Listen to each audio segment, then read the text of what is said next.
ನಾವು ಯಾಕೆ ಈ ಸ್ಕೂಲ್ಗೆ ಬಂದಿದ್ದೀವಿ? ಫೆಸಿಲಿಟಿ ಚೆನ್ನಾಗಿರುತ್ತಮ್ಮ, ಫೀಸ್ ಕೂಡ ಕಡಿಮೆ, ಅದಕ್ಕೆ. ಅಡ್ಮಿಷನ್ ಹೌದು ಸರ್. ಎಂಟ್ರಿ ಮಾಡಿ. ಏನ್ ಮಕ್ಕಳು ಇಂಗ್ಲೀಟ್ ಆಗಿದ್ದಾರೆ? ಊರಲ್ಲಿ ಹಬ್ಬ ಅಲ್ಲ ಸರ್, ಅದಕ್ಕೆ ರೆಡಿ ಆಗವ್ರೆ. ಈ ಸ್ಕೂಲಿಗೆ ಸೇರಿದ ಮೇಲೆ ಹಬ್ಬ ಹರಿದಿನ ಮಾಡ್ದಂಗ ಬಿಡಿ. ನಮಸ್ಕಾರ. ನಮಸ್ಕಾರ. ನಮ್ಮ ಅಣ್ಣನ ಮಕ್ಕಳು ವೇದ, ವಿಕ್ರಾಂತ್ ಅಂತ, ಅದೇ ಅಡ್ಮಿಷನ್ ಮಾಡಿಸ್ಬೇಕಾಗಿತ್ತು. ಖಂಡಿತ ಅಡ್ಮಿಷನ್ ಮಾಡ್ಕೋತೀವಿ. Hi, how are you? Tea, coffee, juice ಏನು ತಗೋತೀರಾ? ಏನು ಪರವಾಗಿಲ್ಲ. ಯಾವ ಕ್ಲಾಸ್ಗೆ ಅಡ್ಮಿಷನ್ ಆಗ್ತಾ ಇದೆಯಾ? ಮೇಡಮ್ ಅದೇ ಫೀಸ್ ಬಗ್ಗೆ ವರಿ ಮಾಡ್ಕೋಬೇಡಿ. ಬೇರೆ ಶಾಲೆಗಿಂತಲೂ ಅತ್ಯಂತ ಕಡಿಮೆ ಶುಲ್ಕ ಇರುತ್ತೆ. ಕಮ್ಮಿ ಫೀಸ್ ಅಡ್ಮಿಷನ್ ಮಾಡ್ಕೊಡ್ತೀವಿ. ಅದಕ್ಕೆಲ್ಲ ಮ್ಯಾಮ್ ನಿಮ್ಮ ಸ್ಕೂಲ್ಗೆ ಬಂದಿರೋದು ನಾವು. ವರ್ಷಕ್ಕೆ 35,000 ಮಾತ್ರ ಇರುತ್ತೆ. ನೀವು ಇನ್ಸ್ಟಾಲ್ಮೆಂಟ್ ಮುಖಾನು ಪೇ ಮಾಡ್ಕೋಬೋದು. ಮ್ಯಾಮ್ ಸ್ವಲ್ಪ ಕಡಿಮೆ ಮಾಡೋಕ್ಕಾಗುತ್ತಾ ಫೀಸು? ಕಡಿಮೆನಾ? ಫೀಸ್ ಇರೋದೇ ಕಡಿಮೆ.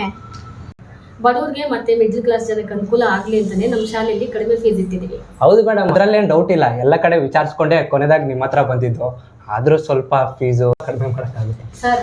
ಫೆಸಿಲಿಟೀಸ್ ಆಗ್ಬೋದು, ಪಾಠಗಳಾಗ್ಬೋದು, ನಮ್ಮ ಶಾಲೆಗಿರೋ ಮೆರಿಟ್ಸ್ ಆಗ್ಬೋದು, ಇದರಲ್ಲೆಲ್ಲ ನಂಬರ್ 1 ಇದ್ದೀವಿ ಸರ್. ಕರಾಟೆ ಇದೆ, ಡ್ಯಾನ್ಸ್ ಇದೆ, ಮ್ಯೂಸಿಕ್ ಇದೆ, ಹ್ಯಾಂಡ್ ರೈಟಿಂಗ್ ಇದೆ, ಅಬಾಕಾಸ್ ಇದೆ. ಎಷ್ಟೋ ಆಕ್ಟಿವಿಟಿ ಕ್ಲಾಸ್ಗಳು ಸಾಕಷ್ಟಿವೆ. ಆನ್ ಟೈಮ್ಗೆ ಬರೋಕೆ ಹೋಗೋಕೆ ಅಂತಾನೆ ನಮ್ಮ ಸ್ಕೂಲ್ ವೆಹಿಕಲ್ಸ್ ಇದ್ದಾವೆ. ಮೆಡಿಕಲ್ ಎಮರ್ಜೆನ್ಸಿ ಇದ್ದಾಗ ಟ್ರೀಟ್ಮೆಂಟ್ಗೆ ಅಂತಾನೆ ನಮ್ಮ ಶಾಲೆಯಲ್ಲಿ ಕ್ಲಿನಿಕ್ ಮತ್ತೆ ಆಂಬುಲೆನ್ಸ್ ಇದೆ.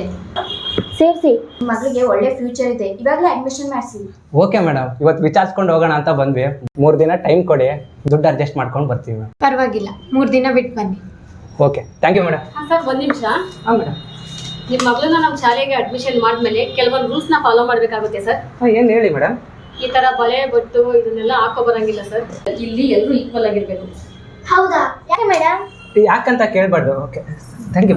ಈಗ ಆ ಥರ ಯಾಕೆ ಕೇಳಬಾರ್ದು. ಅಯ್ಯೋ, ಅವ್ರ ಫೋನ್ ಇಲ್ಲೇ ಬಿಟ್ಬಿಟ್ಟು ಹೋಗಿದ್ದಾರೆ. ಹೌದಾ? ಕೊಡ್ತೀನಿ ಮೇಡಮ್ ಫೋನ್. ಮೇಡಮ್, ನಾವು ಯಾಕೆ ಹಣೆಗೆ ಬೊಟ್ಟಿಡಬಾರ್ದು, ಕೈಗೆ ಬಳೆ ಯಾಕೆ ಹಾಕೋಬಾರ್ದು? ಅದರಿಂದ ನಿಮಗೇನು ತೊಂದರೆ? ಅದು ನಿನಗೆ ಅರ್ಥ ಆಗಲ್ಲಮ್ಮ, ನಿಮ್ಮ ಅಪ್ಪನಿಗೆ ಹೇಳಿದ್ದೀನಿ.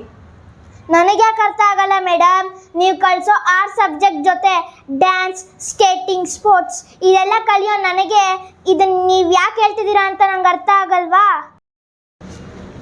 ನೋಡಿ, ಹಣೆಗೆ ಬೊಟ್ಟಿಡೋದು, ಕುಂಕುಮ ಇಡೋದು, ಕೈಗೆ ಬಳೆ ಹಾಕೋದು, ಬೇಕಾದಾಗೆಲ್ಲ ತಲೆಗೆ ಹೂ ಮುಡೋದು, ಇದೆಲ್ಲ ನಮ್ಮ ಮನೆ culture. First of all teacher ಆಗಿರೋ ನೀವೇ ಈ ದೇಶದ ಕಲ್ಚರ್ನ ಫಾಲೋ ಮಾಡಬೇಕಾಗಿತ್ತು. ಮೊದಲೇ ನಮ್ಮ ದೇಶದ ಕಲ್ಚರ್ ದೂರ ಆಗ್ತಿದೆ, ಅಂಥದ್ರಲ್ಲಿ ನೀವೇ ಇದನ್ನು ಹಾಳು ಮಾಡಿದ್ರೆ ಹೇಗೆ? ನೀವು 35,000 ರೂಪಾಯಿ ಅಲ್ಲ, 35 ರೂಪಾಯಿ ಮಾಡ್ಕೊಡ್ತೀನಿ ಅಂದ್ರೂ ನಾನು ನಮ್ಮ ಮನೆ ಕಲ್ಚರ್ನ ಬಿಡಕ್ಕೆ ತಯಾರಿಲ್ಲ.